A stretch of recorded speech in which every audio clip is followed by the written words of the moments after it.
Butereevu kansuubire nti nno mwasibye bulungi yonna gye musinziira okubeera nga ate mumpuliriza.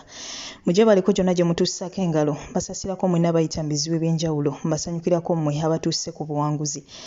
Mwabakuziza amazaalibwa olunaku olwaleero mbaagaliza amazaalibwa amalungi ag'essanyu so nga ate mwabafiiriddwako abantu bammwe ensaamyo gy'abagenzi Katonda agiwummuze emirembe agiramuze ekisagumye emitima abaka ab'enganda ssaakaate n'ab'emikwano.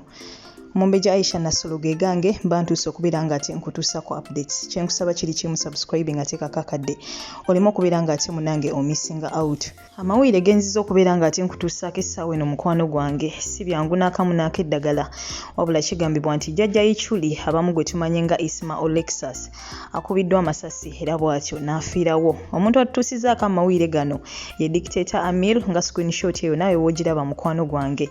Si byangu n'akamu n'akeddagala wabula tusaba Katonda atugumye emitima. Tusaba Katonda agumye emitima abaka ab'enganda ssaakaate n'ab'emikwano. Tusaba Katonda omwoyo gwe aguwummuze mirembe era bambi amulamuze kisa. Tetumanyi kikimukubizza masasi wabula nga yeeyo Uganda mwe tutambulira. Jjajja Ichuli y'omu ku ba bloggers betubadde nabo ab'amaanyi mu ggwanga lyattu Uganda nga buli nsonga yonna egwawo avaayo bw'atyo n'agenda mu maaso n'okubeera nga atannyonnyola buli lunaku abadde nga avaayo omukulu oyo n'akola live ez'enjawulo. Ngenda kuba nnyongera okubeera nga ate nnoonyereza ensonga zino ereevu gonna amawulire aganaaba gaguddewo mukwano gwange nja kuba nga kutuusaako waneeno wennyini. Yes, wabula nga mu ddakiika nga 3 emabega alina vidiyo gy'apostinze ku page ye.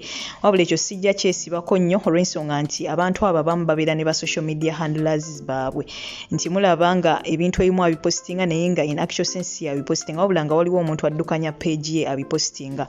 So vidiyo eyo ebadde ya Eddie Mezaya ng'asaba munnaye kumuyamba asisinkane omukulu Salim Saleh.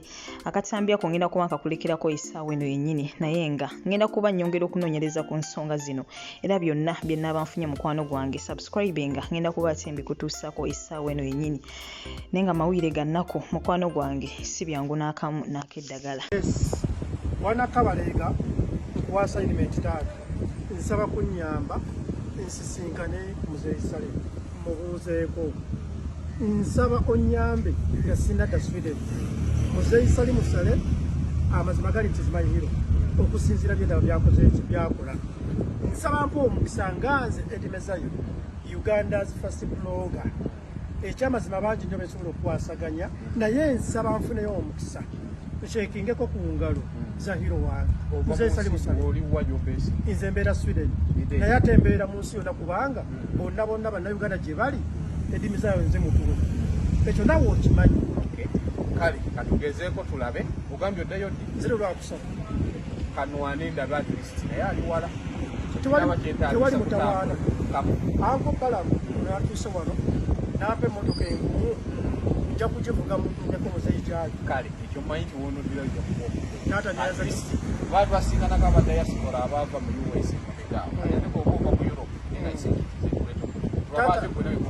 taata nedda njagala omanye nti nze ndi wa family naye sifunanga mukisa era Muzeeyi Bala lindamu katini taata Muzeeyi Bala bwekuwulidde ku leediyo nenziruka nsobola okufuna omukisa era mmaze okubira mwami Balamu ne mubuuza omwami oyo yaani n'alyoka ŋŋamba nti yooyo nenziruka. Yongera okujjukiza gwe mukwano gwange yeetaaga okupangisa ennyumba ku bbeeyi ensaamusaamu ng'ennyumba ya mulembe wabula ng'ate yo ebbeeyi ensaamusaamu weetaaga ennyumba ya lunaku lumu wiiki emu mwezi mwaka oba n'okusoba weekwate aba West Apartments munnange basangibwa wali Seguku Katale okulinaana National Prayer Mountain.